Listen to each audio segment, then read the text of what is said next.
All of you. कल माटी वाली पाठ का सारांश बताए थे। आज माटी वाली नामक पाठ का प्रश्न उत्तर कराया जाएगा, जो पाठ्य पुस्तक के प्रश्न अभ्यास के अंतर्गत आते हैं। पहला प्रश्न है, शहरवासी सिर्फ माटी वाली को नहीं, उसके कंटर को भी अच्छी तरह पहचानते हैं। आपकी समझ से वे कौन से कारण रहे होंगे जिनके रहते माटी वाली को सब पहचानते हैं?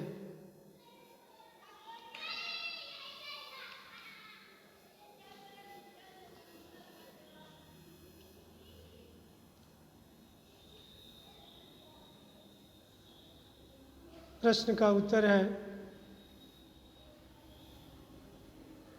शहरवासी माटी वाली तथा उसके कनस्तर को इसलिए जानते होंगे क्योंकि पूरे टिहरी शहर में केवल वही अकेली माटी वाली थी।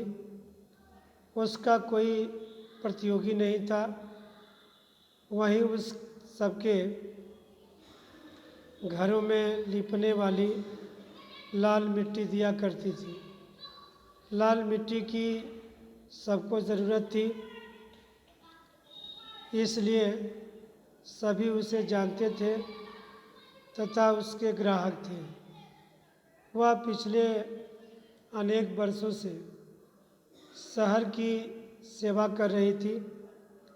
इस कारण स्वाभाविक रूप से सभी लोग उसे जानते थे।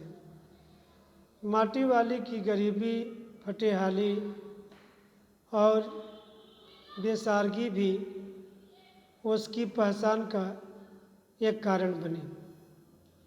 अगला प्रश्न है, माटी वाली के पास अपने अच्छे या बुरे भाग्य के बारे में ज़्यादा सोचने का समय क्यों नहीं था? प्रश्न का उत्तर है, माटी वाली के सामने सबसे बड़ी और अहम समस्या यह थी कि वह अपना तथा बूढ़े का पेट कैसे भरेगी, और अगर उसे गांव छोड़कर जाना पड़ा तो फिर गुजारा कैसे करेगी। अब तक तो माटा खान उसकी रोजी रोटी बना हुआ था। वहाँ से उजड़ने के बाद उसका क्या होगा, यह समस्या उसे ऐसा पागल बनाए हुए थी कि उसके पास अच्छे या बुरे भाग्य के बारे में सोचने का वक्त नहीं था। अगला प्रश्न है, भूख मीठी की भोजन मीठा से क्या अभिप्राय है? इस प्रश्न में यह तथ्य छिपा हुआ है कि भोजन मीठा या स्वादिष्ट नहीं हुआ करता, वह भूख के कारण स्वादिष्ट लगता है। इसलिए रोटी चाहे रूखी हो या साग के साथ या चाय के साथ, वह भूख के कारण मीठी प्रतीत होती है। अतः रोटी के स्वाद का वास्तविक कारण भूख होती है। अगला प्रश्न है, पुरखों की गाढ़ी कमाई से हासिल की गई चीज़ों को हराम के भाव बेचने को मेरा दिल गवाही नहीं देता। मालकिन के इस कथन के आलोक में विरासत के बारे में अपने विचार व्यक्त कीजिए। प्रश्न का उत्तर है, मालकिन कहती हैं कि उसे अपने पुरखों की सब चीज़ों से मोह है। न जाने उसके पुरखों ने कितनी मेहनत से पेट काट काट कर चीज़ें बनाई हैं, इसलिए उन चीज़ों को सुरक्षित रखना ज़रूरी है। उन्हें बेचना, वह भी बहुत सस्ते में बेच देना गलत है। मेरे विचार से मालकिन की बातों में सत्य है।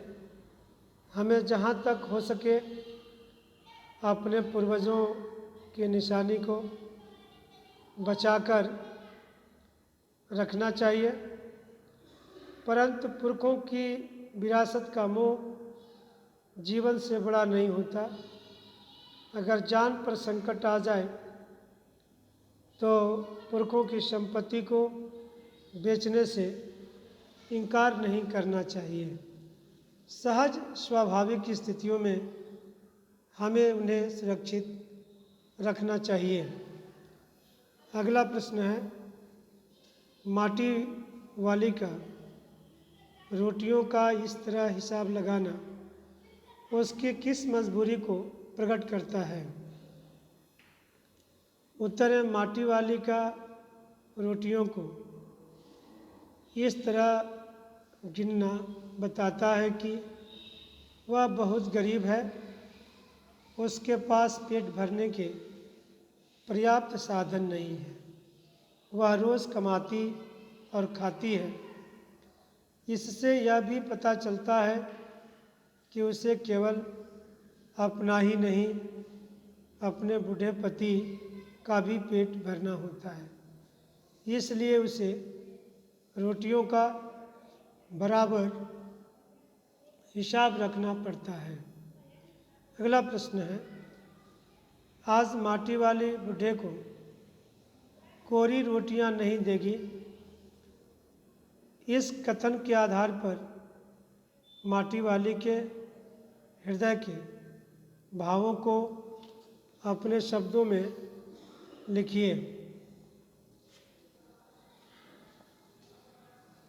उत्तर है, माटी वाली एक मजबूर पत्नी है।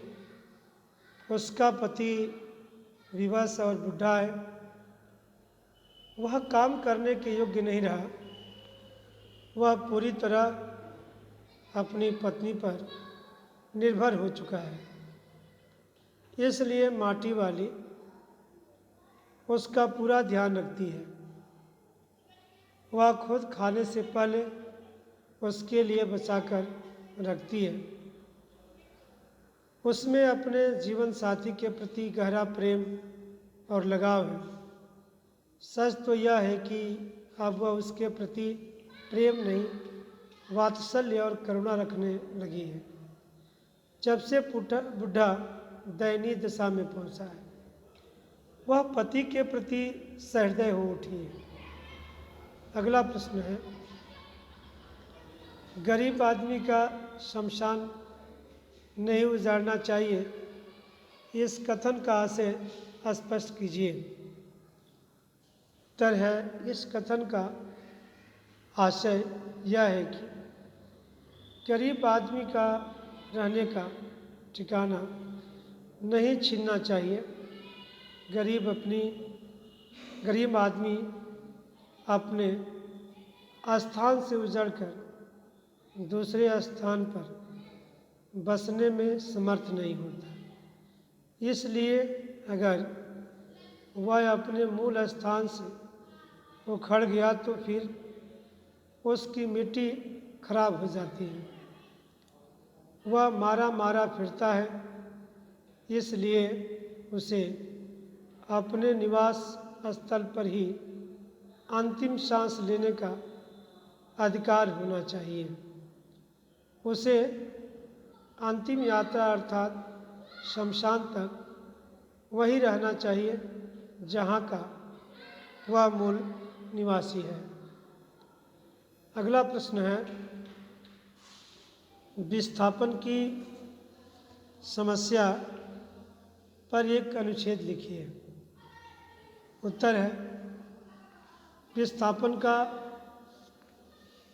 अर्थ है एक स्थान से उजड़कर दूसरे स्थान पर बसना। यह बहुत बड़ी समस्या है। विस्थापन से जीवन पूरी तरह हिल जाता है, कुछ भी निश्चित नहीं रहता, सब कुछ सुनिश्चित हो जाता है। पुरानी सारी समस्याएं, व्यवस्थाएं छिन्न भिन्न हो जाती हैं, पुराने मित्र छूट जाते हैं, आदतें लासार हो जाती हैं, नए स्थान में फिर से नई व्यवस्थाएं बनानी पड़ती हैं, नए मित्र बनाने पड़ते हैं।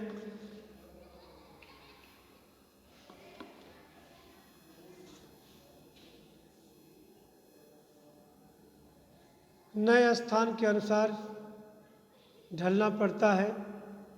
एक प्रकार से विस्थापन पुनर्जन्म के समान होता है। शांति की बजाय चुनौतियों का सामना करना पड़ता है। विस्थापन से सबसे बड़ी समस्या आती है घर बार और रोजगार की। विस्थापित व्यक्ति कहाँ रहे, कौन सा रोजगार करे, पुराने सारे काम धंधे छूट जाते हैं। जिन लोगों को बुढ़ापे में विस्थापित होना पड़ता है उनकी तो मानो मौत हो जाती है। सचमुच उनका बुढ़ापा बिगड़ जाता है। टिहरी बांध बनाने के सिलसिले में हजारों परिवारों को खेती बाड़ी, काम धंधा, नौकरी, व्यापार और निश्चित मजदूरी छोड़नी पड़ी। माटी वाली की पीड़ा हम समझ सकते हैं। पिछले दिनों भारत में अनेक बड़े बड़े विस्थापन हुए।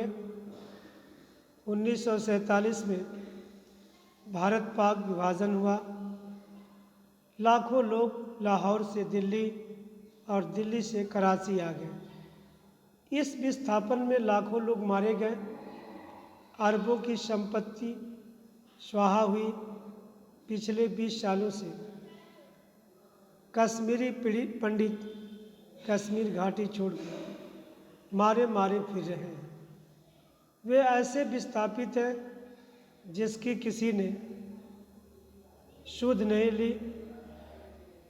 उनकी आजीविका गई, भाई बंधु गए, शांति गई, जीवन खानाबदोश हो गया।